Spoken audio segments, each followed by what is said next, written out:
mathematical project we've been working on to try and understand the evolutionary implications of gene network evolution. And a recent paper that caught my attention has this figure of a whole bunch of different species that are probably familiar to most of us. And it turns out that one of the things that is in common about all of the individual species that we see here is researchers have identified genes that are involved in reproductive isolation between closely related species in these different genera. However, when they study them from a molecular perspective, the alleles that are involved in reproductive incompatibility predate the allopatric separation of these different taxa, which is not what we're told is supposed to happen in the classic Dobzhansky-Muller incompatibility, where you have allopatric separation and then the arisal of novel alleles that have never seen each other, and then you have secondary contact and hybridization. It's the first time these different allelic combinations are seen in the same individuals. The other thing that's true about these species is that where they do form hybrids, you tend to have fairly stable, long-lasting hybrid zones with alleles that are involved in reproductive incompatibility that are segregating. This is also something that's a challenge for most of our existing theory around the evolution of genes involved in reproductive isolation. So this paper was by Marquis et al., Combinatorial View on Speciation and Adaptive Radiation. I would highly recommend this paper if anyone hasn't read it. The work that I'm going to tell you about today is led by a very talented PhD student in my group, Cha-Hung Yang, who is sitting here halfway through the row and will be speaking tomorrow. So if you have questions, especially hard questions, you should direct them to him. Studying gene network evolution is a challenge for the same reason that studying epistasis is a challenge, which is very quickly you end up with this combinatorial explosion in the number of possible alleles, and it becomes unwieldy to manage either in a computer simulation or with pencil, paper, chalkboard. And part of the reason for this, we actually think has to do with our conventional framework for thinking about gene networks, which is that we draw a circle to represent the gene, or the node in the network parlance, and an edge that represents the interaction between the two genes. Instead, the way that we want to think about this is the nodes are proteins or some environmental factor that will activate a gene. And the genes are actually the edges, which modulate the interaction between two proteins or two environmental factors. And this requires a little bit of abstraction, and admittedly, sometimes causes my brain to melt out of my ears. But it turns out that it allows us to do some interesting things mathematically and with computer simulations that we could not figure out how to do with the other framework. So to briefly illustrate what this would look like, imagine an individual that's haploid that has 4 genes, and the genes are defined by a letter, so A, C, or E, and that tells us which protein or environmental product is going to activate that gene. And then the gene will produce some product, B, C, E, or D, that will then go on to activate a second gene or a second protein or a second environmental factor. So if we just construct the interaction network, we have 1, 2, 3, 4, 5 different proteins, 4 different genes. So some factor A activates gene 1, which produces protein B. It also activates gene 2, which produces protein C, and touches off this long cascade.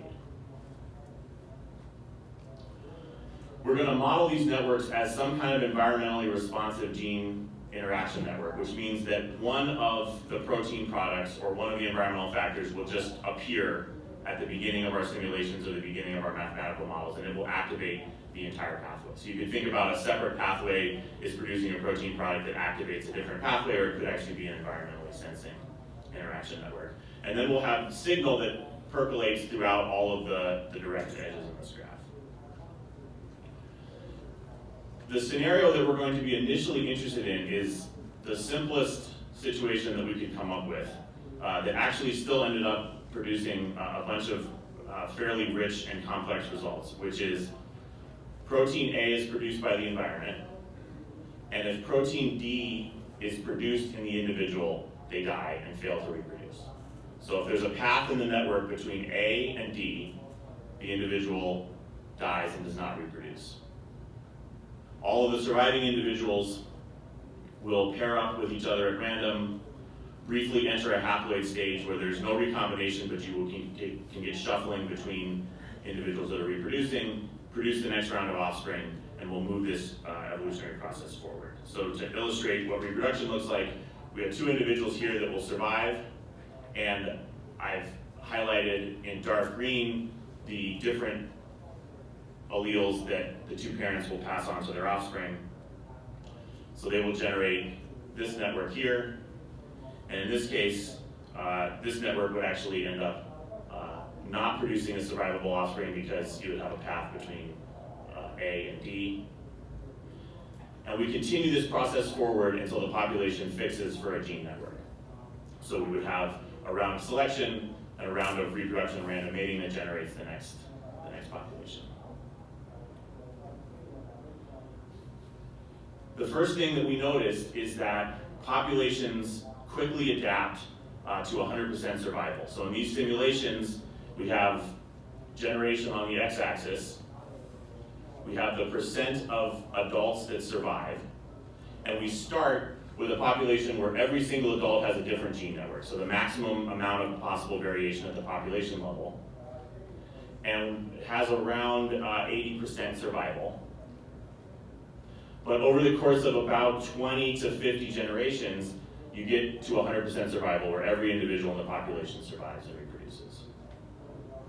We also always see the fixation of a single genotype network in the population, but it takes much longer. So here we have the number of distinct genetic regulatory networks or gene networks in the population. Again, generation on the x-axis. Here's generation 20, right about here where we get to 100% survival, but it takes about 10 times longer, 200 to 300 generations, because at this point the population is largely evolving by genetic drift. One interesting sidebar that we discovered is that the fixation time is an order of magnitude faster depending on whether you're turning a gene off or turning a gene on. And that to us tells us that even these relatively simplistic models that are of course abstracting away a lot of the exciting and relevant biology still produce fascinating results that I think can provide some insight into the way these gene networks are evolving.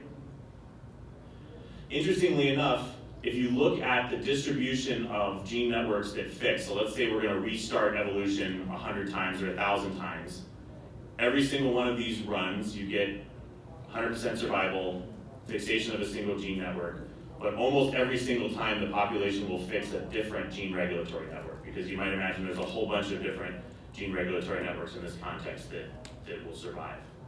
This is the distribution of the number of times we observe different gene networks. So here we have 500 different possible gene networks that we've seen fix.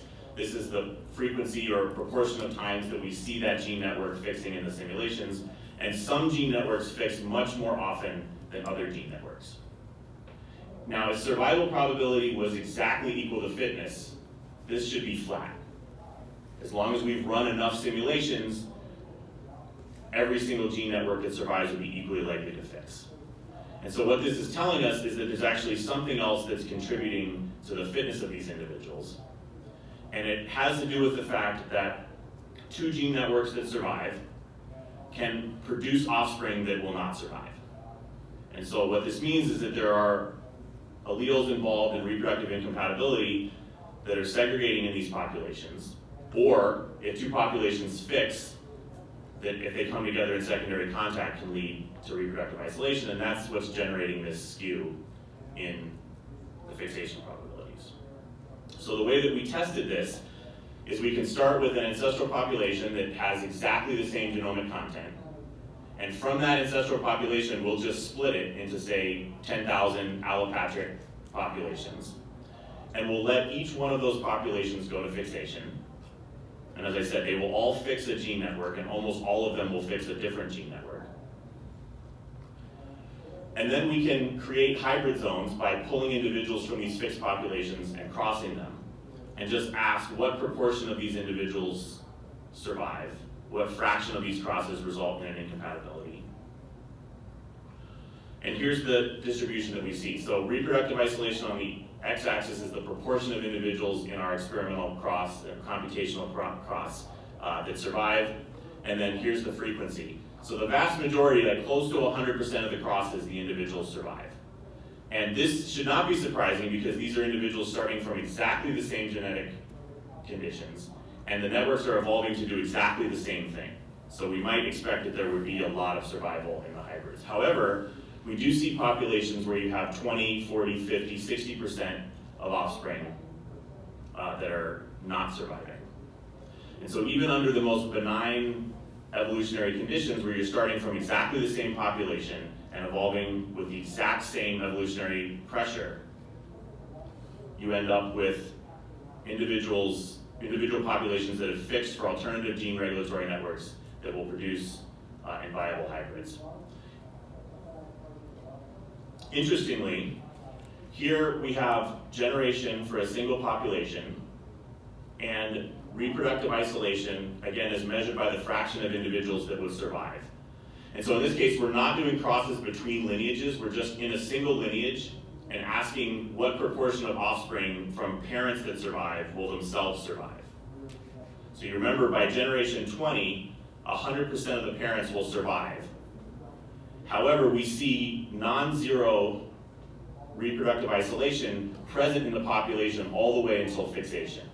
So until the population fully fixes, you're always going to have some fraction of individuals that will not survive, which means that these alleles are both segregating in the population. So if you have a hybrid population, it could take quite a long time for drift or very weak selection to purge these alleles from the population. And if you split the population, like let's say we split the population here, we're pretty close to fixation, but you still have some segregation, you will have populations that fix alternative gene regulatory networks that will be incompatible. So the alleles will predate the allopatric separation. Interestingly, we also see lots of higher order incompatibilities, and this is purely due to the fact that this is a gene regulatory network with lots of interacting pieces, and so when things break, they tend to break in lots of places. So this could be an interesting null model for the distribution of hybrid incompatibilities and crosses. I'll also pitch that Cha-Hung figured out how to analytically calculate the stable equilibrium at mutation selection balance for gene regulatory networks. So if you're not sufficiently intimidated, which I'll tell you that I am, he is going to explain how he did this at 11 a.m. tomorrow in room 553. And with that, I'd be happy to take questions. Thank you.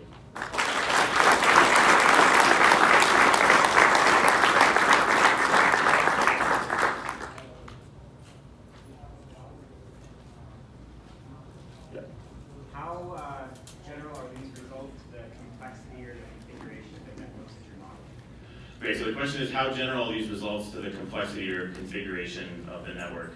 One thing we're very interested in is how these networks and the speciation process will be affected by more complex evolutionary trajectories that they're evolving, so not just a simple on-off situation. And we know that the structure of these networks can have a big effect in terms of the proportion of offspring that might survive. So the short answer is we don't know yet. The long answer is we're super interested in, and hopefully if the NSF is here, we'd like to be working on this for quite some time. Thank you.